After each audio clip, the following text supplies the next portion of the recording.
Selamat pagi seluruh siswa kelas 10 dan orang tua yang mendampingi. Salam sejahtera bagi kita semua. Shalom. Assalamualaikum warahmatullahi wabarakatuh. Om Swastiastu, Namo Buddhaya, salam kebajikan. Salam sehat untuk kita semua dan selamat berjumpa di pagi ini. Hari ini kita akan mengikuti materi pengenalan lingkungan sekolah tentang kurikulum dan cara belajar yang efektif. Sebelum kita mulai, saya perkenalkan diri dulu. Nama saya Mervi Huai. Sekarang dipercayakan sebagai Wakil Kepala Sekolah urusan kurikulum. Itu sebabnya hari ini kita akan membicarakan tentang kurikulum di SMK Negeri 2 Manado dan juga cara belajar yang efektif. Baik, kita mulai. Yang pertama-tama kita berbicara dulu tentang kurikulum. Kalau kita dengar-dengar kata kurikulum, mungkin ini akan jadi pertanyaan bagi kita. Apa sih itu kurikulum? Jadi supaya kita tahu, maka kita lihat dulu apa itu yang dimaksud dengan kurikulum. Nah, kurikulum itu adalah seperangkat rencana dan pengaturan mengenai tujuan, isi dan bahan pelajaran, serta cara yang digunakan sebagai pedoman penyelenggaraan kegiatan pembelajaran untuk mencapai tujuan pendidikan tertentu. Nah, pengertian ini sesuai dengan yang tertera dalam Undang-Undang Nomor 20 Tahun 2003 tentang Sistem Pendidikan Nasional atau Sisdiknas. Nah, itu pengertian kurikulum. Nah, sekarang kita akan melihat kurikulum yang dilaksanakan di SMK Negeri 2 Manado. Nah, kurikulum yang dilaksanakan di SMK Negeri 2 Manado itu adalah kurikulum tahun 2013 atau yang lebih dikenal dengan K13. Dan yang kita gunakan sampai sekarang itu adalah kurikulum 2013 atau K13 revisi tahun 2018. Nah, ini berdasarkan peraturan Direktur Jenderal Pendidikan Dasar dan Menengah Kementerian Pendidikan dan Kebudayaan nomor 07 garis miring D.D5 garis miring KK garis miring 2018 tanggal 7 Juni tahun 2018. Nah, kita melihat struktur kurikulum. Yang pertama kita lihat struktur kurikulum secara umum. Nah, ini semua jurusan atau semua kompetensi, semua program keahlian itu sama yang akan diikuti atau yang akan dialami oleh seluruh siswa itu secara umum. Jadi struktur kurikulum itu ada yang dikatakan muatan nasional yang dikenal dengan itu muatan A, kemudian muatan kewilayahan atau B, dan ada C yaitu kompetensi. Nah, kita mulai dengan muatan nasional. Muatan nasional itu ada pendidikan agama, ada 6 mata pelajaran. Pertama pendidikan agama dan budi pekerti. Yang kedua pendidikan Pancasila dan kewarganegaraan. Itu untuk kelas 10, pendidikan agama itu ada 3 jam pelajaran. Pendidikan Pancasila dan kewarganegaraan ada 2 jam pelajaran.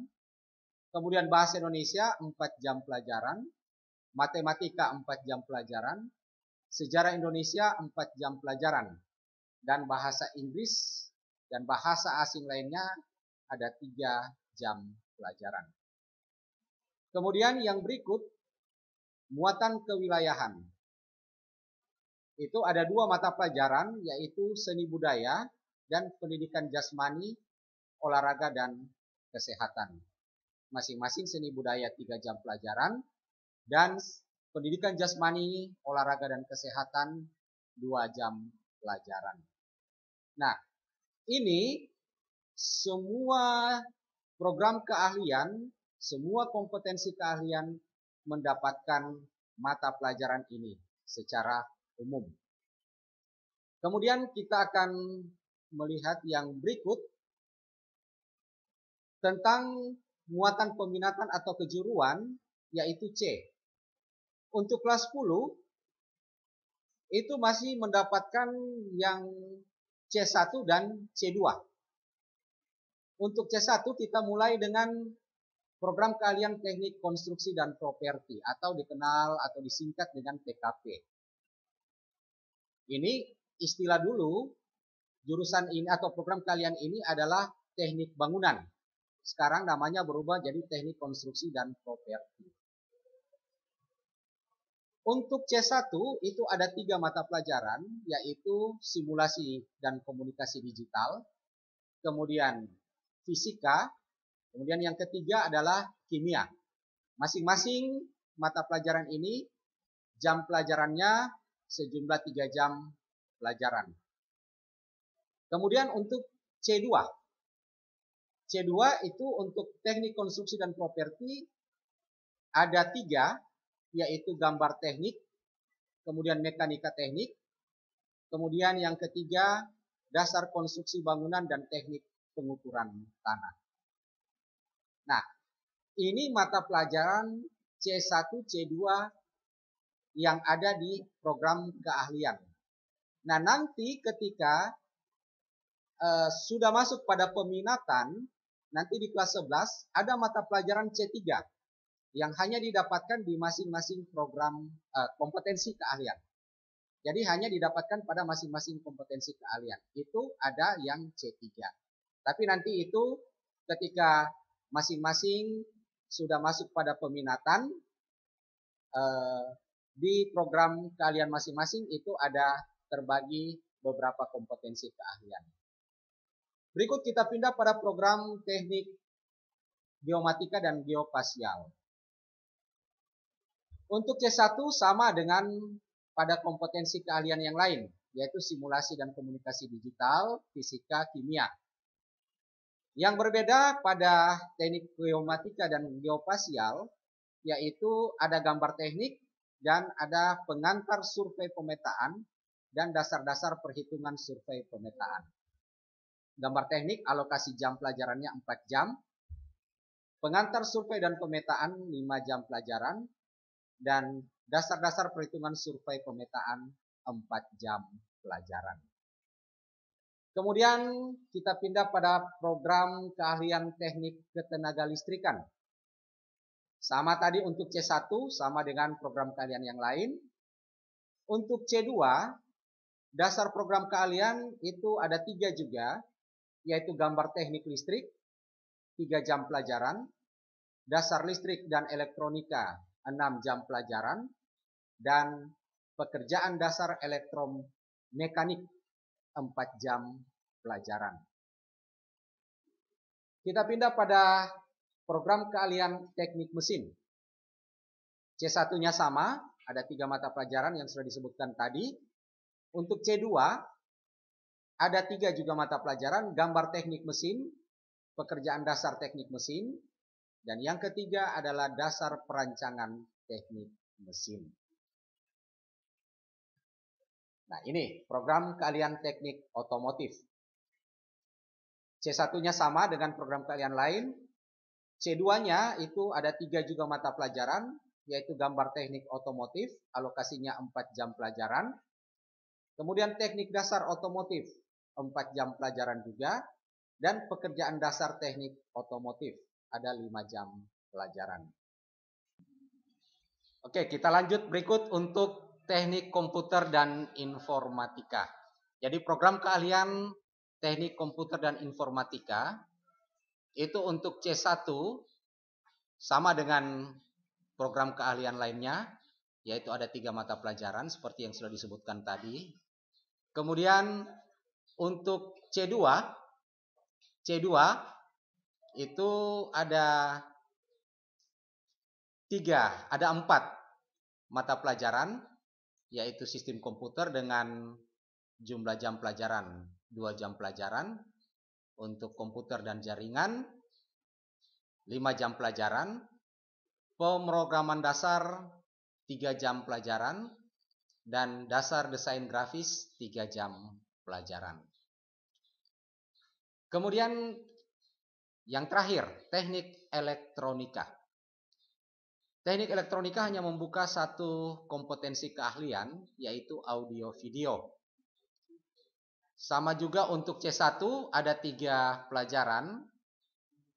Kemudian C2 ada 3 pelajaran, yaitu kerja bengkel dan gambar teknik dengan alokasi waktu 4 jam pelajaran.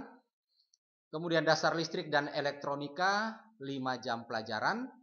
Dan teknik pemrograman mikroprosesor dan mikrokontroler itu ada 4 jam pelajaran.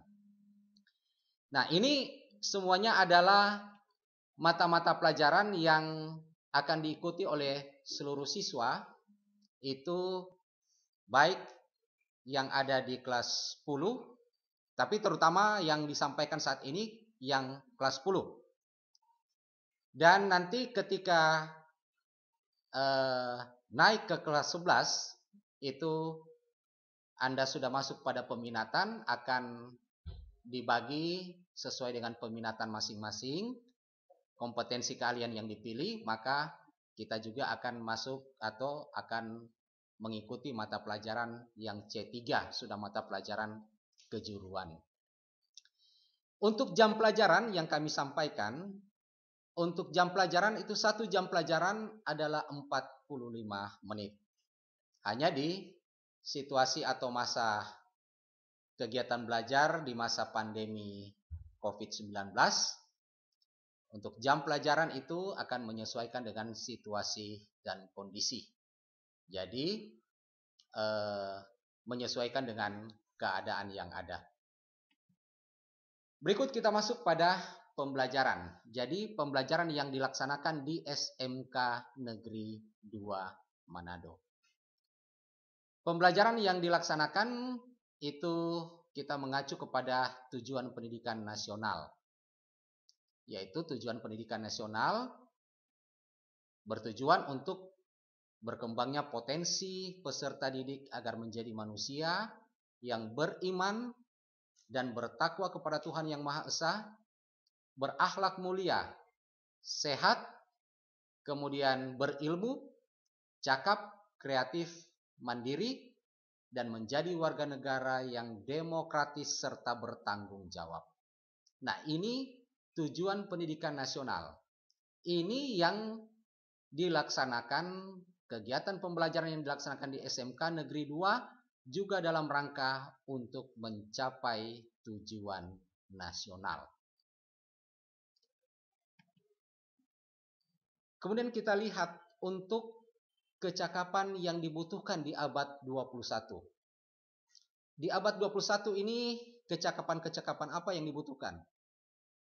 Yang pertama adalah kecakapan atau kemampuan berpikir kritis atau critical thinking.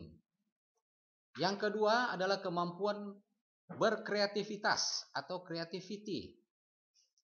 Ketiga, kemampuan berkomunikasi, communication. Dan yang keempat adalah kemampuan kolaborasi atau collaboration. Nah, berpikir kritis itu yang bagaimana? Contohnya, itu critical thinking atau berpikir kritis itu yang lain, antara lain itu adalah mampu melakukan pemecahan masalah atau problem solving, mampu mengambil keputusan, mampu melakukan perencanaan yang strategik, mampu mengasosiasi, menganalisis, dan melakukan penelitian ilmiah. Itu yang kemampuan berpikir kritis. Kemudian kemampuan berkreativitas, yaitu kemampuan menciptakan sesuatu yang baru dalam bentuk ide kreatif atau gagasan dalam memecahkan masalah, atau sebagai kemampuan untuk melihat hubungan-hubungan yang baru. Kreativitas juga adalah mampu menciptakan sesuatu yang baru dalam bentuk karya nyata yang relatif berbeda dengan apa yang telah ada sebelumnya. Ini kemampuan berkreativitas. Dan kemampuan yang ketiga, kemampuan berkomunikasi. Komunikasi yaitu proses pengiriman dan penerimaan pesan atau berita dari dua orang atau lebih agar pesan yang dimaksud itu dapat dipahami. Nah, pertukaran informasi antara seseorang dengan orang lainnya yang pada gilirannya akan tiba pada kondisi saling mengerti yang mendalam. Artinya, kalau terjadi komunikasi antara dua orang, si A dan si B, apa yang disampaikan oleh si A dapat dimengerti oleh si B. Dan apa yang disampaikan oleh si B dapat dimengerti oleh si A.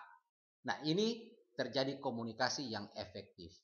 Nah, kalau apa yang disampaikan oleh si A kemudian si B tidak mengerti, berarti itu ada kesalahan komunikasi atau komunikasi tidak berjalan efektif. Sehingga dibutuhkan keterampilan untuk berkomunikasi yang baik supaya apa yang disampaikan oleh si A dimengerti oleh si B, demikian juga dengan sebaliknya. Dan komunikasi itu tidak bisa terjadi hanya satu orang, harus ada dua orang atau lebih. Yang keempat, kolaborasi. Collaboration adalah proses partisipasi beberapa orang atau sekelompok manusia atau organisasi yang bekerja sama untuk mencapai hasil tertentu yang diinginkan, sekaligus melahirkan kepercayaan di antara pihak yang terkait. Jadi kolaborasi itu intinya adalah kerjasama. Nah, ini empat hal ini yang dibutuhkan itu dalam abad 21. Kemampuan-kemampuan ini. Nah, kalau orang tidak mampu berpikir secara kritis, kemudian itu dia juga tidak punya daya kreasi, dia tidak bisa berkomunikasi dengan baik, tidak bisa bekerja sama dengan baik dalam satu tim, maka dia akan tersisih di abad 21 ini. Itu sebabnya, supaya tidak tersisih, miliki empat hal ini. Nah, itu sebabnya dalam kegiatan proses pembelajaran yang dilaksanakan di SMK Negeri 2 Manado, empat hal ini yang perlu dikuasai oleh siswa dan empat hal ini itu kita berikan kepada siswa untuk dikuasai oleh siswa. Kita akan melihat yang berikut tentang bagaimana supaya empat hal itu dapat dikuasai oleh siswa. Nah, dalam proses pembelajaran ada tiga hal yang perlu kita berikan kepada siswa. Yang pertama, pengetahuan. Yang kedua, sikap. Yang ketiga adalah keterampilan. Jadi siswa harus memiliki pengetahuan, sikap, dan keterampilan. Dalam rangka ini kita bisa menyesuaikan diri dengan abad 21. Dengan kemajuan teknologi di abad 21. Karena kita sudah masuk pada era revolusi 4.0. Jadi, siapa yang tidak mampu beradaptasi pasti dia akan tersisih. Nah, harus memiliki pengetahuan, harus memiliki sikap yang baik, kemudian harus memiliki keterampilan. Nah, pengetahuan itu adalah ilmu yang diberikan sebagai bekal. Kemudian sikap itu adalah untuk memperkuat iman dari seseorang, dan keterampilan itu agar ilmu, pengetahuan, dan sikap yang dimiliki itu dapat diamalkan. Jadi kalau sikap dan pengetahuan itu tidak dapat diamalkan, berarti kita tidak memiliki. Ya, baik. Kita lanjut. Nah, untuk mendapatkan pengetahuan sesuai dengan yang dibutuhkan, begitu juga sikap yang harus dimiliki dan juga keterampilan yang dibutuhkan di abad 21, maka kegiatan pembelajaran yang dilaksanakan di SMK Negeri 2 Manado itu kegiatannya dilaksanakan ada dalam bentuk kelas reguler. Kelas reguler itu adalah siswa belajar di sekolah. Kemudian ada kelas industri, yaitu siswa itu belajar di industri. Nah, kemudian ada kegiatan praktek kerja lapangan atau PKL. Nah, kelas reguler itu dilaksanakan di sekolah dan dalam masa pandemi COVID-19 saat ini, itu siswa belajar dari rumah. Nah, kelas industri adalah di mana siswa belajar di industri. Di situ siswa belajar tentang hal-hal yang dibutuhkan atau kompetensi-kompetensi yang dibutuhkan di industri. Jadi, siswa sudah belajar menyesuaikan diri dengan lingkungan yang ada di industri. Jadi bagaimana situasi kerja di industri, itu keterampilan-keterampilan apa yang dibutuhkan di industri. Nah, itu siswa sudah dapat menyesuaikan diri. Kemudian, kegiatan PKL juga itu sama dengan kegiatan-kegiatan untuk belajar di dunia industri. Perbedaan antara kelas industri dengan kegiatan PKL, kalau kelas industri itu dilaksanakan 1 bulan siswa belajar secara reguler di sekolah, kemudian 1 bulan siswa belajar di industri. Nah, kemudian setelah 1 bulan di industri kembali lagi ke sekolah untuk belajar di sekolah, kemudian 1 bulan lagi balik di industri. Sedangkan kegiatan PKL itu dilaksanakan dalam jangka waktu tertentu. Yang kita laksanakan di sini adalah dalam jangka 6 bulan, tetapi bertahap. Kelas 11 itu dilaksanakan selama 3 bulan, kemudian di kelas 12 dilaksanakan selama 3 bulan. Jadi total 6 bulan. Nah, ini kegiatan pembelajaran yang dilaksanakan di SMK Negeri 2, dan juga selain itu ada kegiatan ekstrakurikuler. Nah, kegiatan ekstrakurikuler itu kegiatan yang lebih menekankan kepada pembinaan karakter siswa.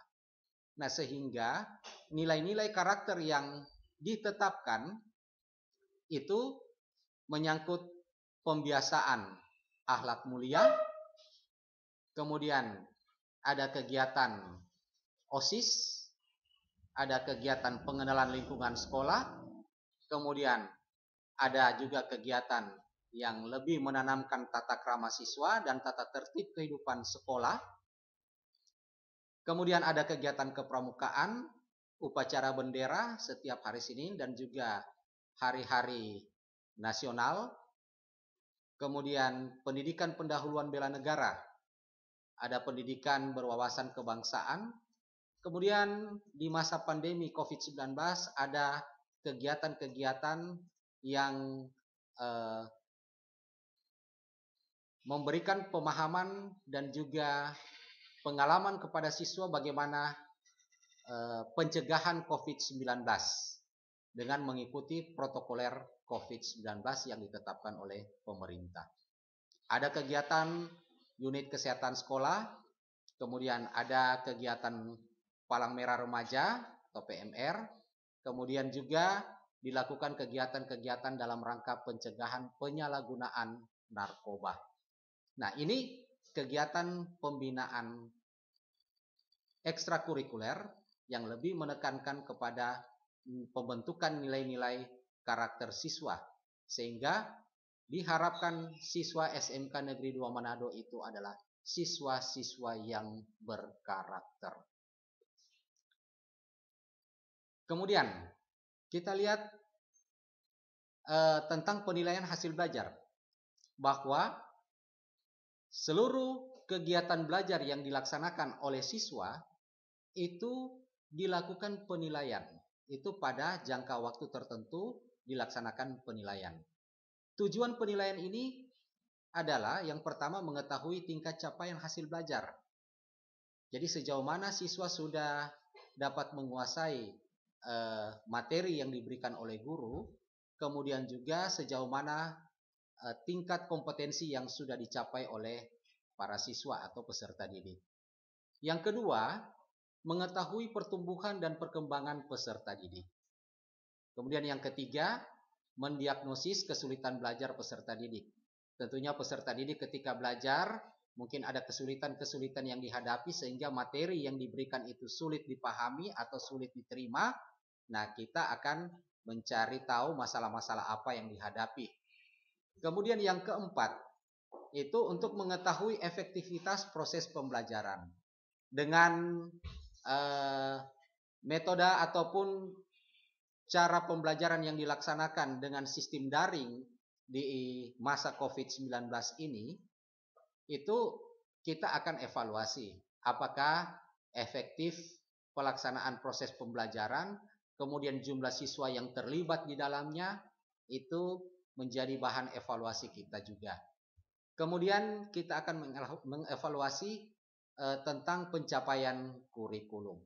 Walaupun di era pandemi sebagaimana yang disampaikan oleh pemerintah atau Pak Menteri, bahwa dalam proses pembelajaran itu target utama bukan pencapaian kurikulum, tapi bagaimana siswa itu dapat memahami dan juga dapat melakukan pencegahan terhadap penyebaran virus atau COVID-19.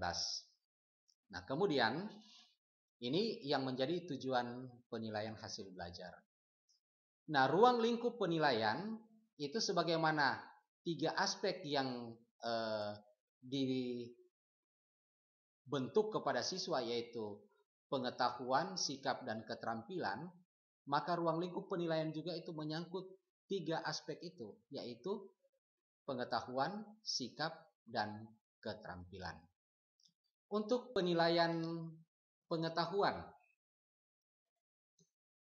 kegiatan dilakukan untuk mengukur capaian kompetensi aspek pengetahuan peserta didik sesuai dengan mata pelajaran atau program keahlian yang ditempuh. Nah, kemudian penilaian pengetahuan itu dilaksanakan baik dengan bentuk tes tertulis, baik itu pilihan ganda, uraian, atau teknik lain. Kemudian ada tes lisan, itu biasanya dilaksanakan dengan wawancara.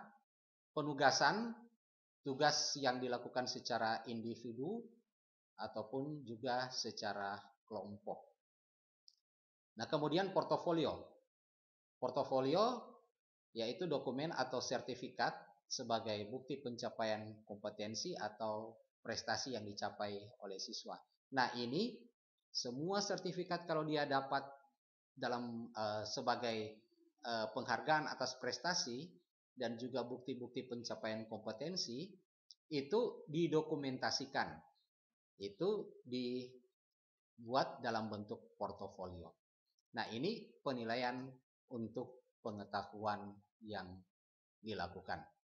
Kemudian yang berikut untuk penilaian keterampilan, yaitu kegiatan yang dilakukan untuk mengukur capaian kompetensi aspek keterampilan dalam melakukan tugas tertentu sesuai dengan mata pelajaran atau program keahlian yang ditempuh. Jadi untuk penilaian keterampilan itu dalam bentuk kinerja. Dalam bentuk kinerja itu yang bagaimana? Yaitu mengukur capaian pembelajaran berupa keterampilan atau proses atau hasil produk.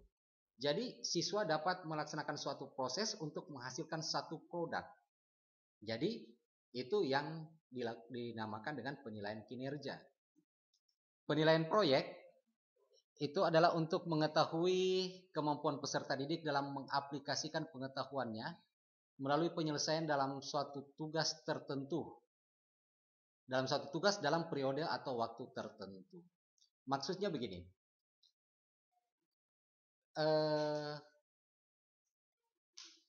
saya ambil contoh pada kompetensi kalian DPIB atau Desain Pemodelan dan Informasi Bangunan yang dulunya dikenal dengan gambar bangunan. Siswa diberikan tugas untuk membuat gambar. Nah, ketika gambar itu sudah selesai, itu menghasilkan satu produk, berarti itu kita masuk pada penilaian kinerja. Nah, kemudian gambar tersebut dibuatkan dalam bentuk maket.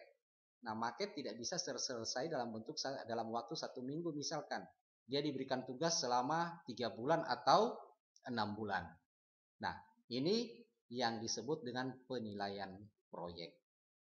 Kemudian penilaian portofolio itu adalah hasil karya yang dibuat oleh siswa itu sebagai bukti bahwa siswa telah mencapai kompetensi yang diharapkan.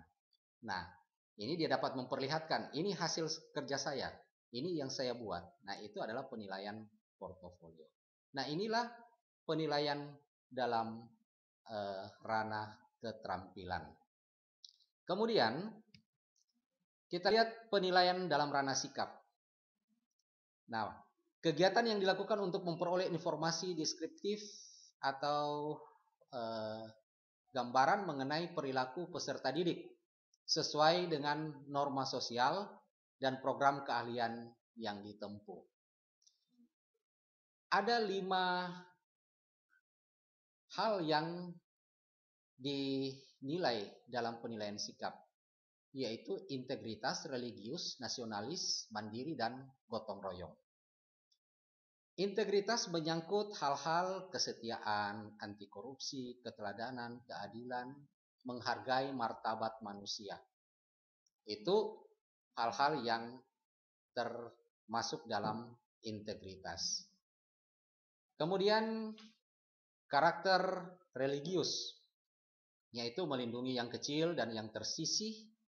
Dia mampu atau punya karakter taat beribadah, menjalankan ajaran agama, menjauhi larangan agama. Nah, ini religius. Kemudian nasionalis, rela berkorban, taat hukum, unggul, disiplin, berprestasi, cinta damai. Kemudian giat mengikuti upacara bendera. Kemudian juga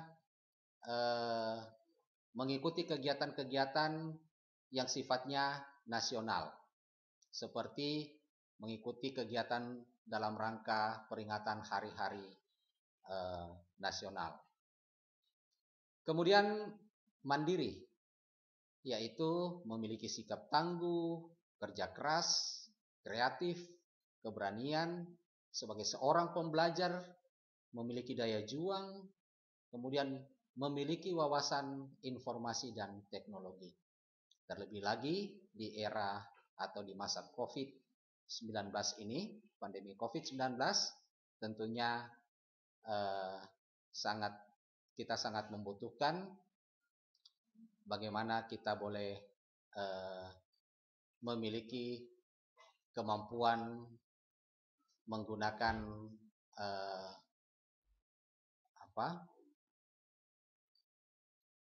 peralatan informasi dan teknologi. Kemudian yang gotong royong, yaitu kegiatan-kegiatan menyangkut musyawarah, tolong-menolong, kerelawanan, solidaritas, dan anti diskriminasi. Nah, ini penilaian sikap. Jadi ini akan dinilai oleh guru. Nah, sekarang kegiatan pembelajaran yang dilaksanakan di masa pandemi COVID-19. SMK Negeri 2 Manado itu melaksanakan kegiatan itu mengacu pada prinsip kebijakan pendidikan di masa pandemi COVID-19. Jadi yang diutamakan adalah kesehatan dan keselamatan peserta didik. Kesehatan dan keselamatan siswa, pendidik, tenaga kependidikan, keluarga, dan masyarakat. Ini yang menjadi prioritas utama dalam menetapkan kebijakan pembelajaran. Jadi, SMK Negeri 2 Manado mengacu pada kebijakan ini, yaitu kesehatan dan keselamatan yang diutamakan. Kegiatan yang kita laksanakan atau yang kami laksanakan di masa pandemi COVID-19, yaitu siswa belajar di rumah sampai ada pemberitahuan dari pihak sekolah sampai batas waktu ataupun waktu untuk bisa dilaksanakan tatap muka. Kemudian sistem pembelajarannya dilaksanakan secara daring atau dalam jaringan, yaitu menggunakan WA atau Zoom meeting atau juga aplikasi lainnya. Pembelajaran juga dilaksanakan secara luring atau luar jaringan, itu menggunakan modul pembelajaran. Kemudian pelaksanaan kegiatan belajar dilaksanakan sesuai jadwal KBM dan tentunya ini akan diinformasikan oleh wali kelas dan juga diinformasikan oleh guru mata pelajaran masing-masing. Siswa wajib memberikan bukti fisik kegiatan belajar dengan mengirimkan foto kegiatan atau tugas-tugas yang diberikan oleh guru. Nah, ini wajib dilakukan oleh siswa supaya siswa dapat menunjukkan bukti bahwa siswa itu benar-benar mengikuti kegiatan pembelajaran. Jadi jangan ketika Zoom meeting hanya nampak sekali kemudian sudah keluar.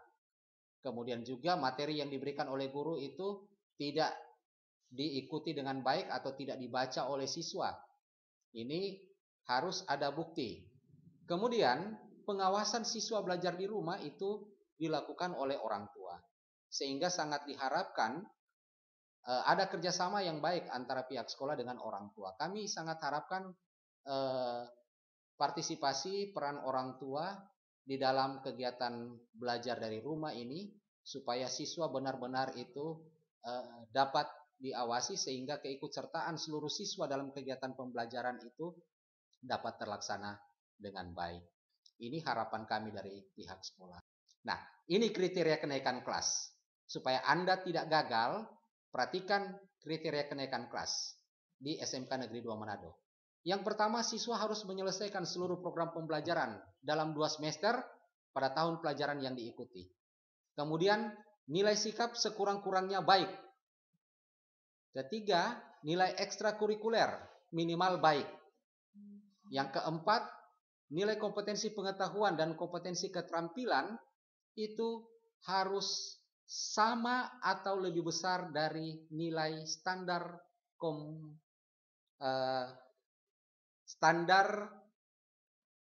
ketuntasan minimal. Jadi ini. Nah, standar ketuntasan minimalnya berapa? 75. Jadi tidak boleh kurang dari 75. Kalau ada nilai kurang berarti Anda gagal, tidak bisa naik ke tingkat yang lebih tinggi. Itu hal-hal yang perlu diperhatikan dan semangat dalam belajar. Apa yang diharapkan kiranya boleh tercapai. Dan ingat bahwa belajar itu adalah proses dari tidak tahu menjadi tahu. Kalau Anda tetap dalam belajar kemudian tidak tahu terus, maka berarti Anda tidak berhasil dalam belajar. Jadi cari tahu apa yang Anda belum tahu dengan rajin bertanya atau rajin mencari informasi tentang hal-hal yang Anda pelajari supaya Anda menguasai kompetensi yang diharapkan. Dan juga kalau ada masalah, konsultasikan dengan guru, wali kelas. Jangan Anda diamkan supaya semua dapat berjalan dengan baik. Sekali lagi, terima kasih atas perhatiannya. Sukses selalu dan semangat dalam belajar. Jangan kita kalah dengan keadaan, tapi mari kita semangat tetap belajar agar cita-cita kita dapat kita capai. Dan kami menyampaikan banyak terima kasih atas perhatian dan kerjasamanya. Shalom. Wassalamualaikum warahmatullahi wabarakatuh. Om Santi Santi Om. Terima kasih.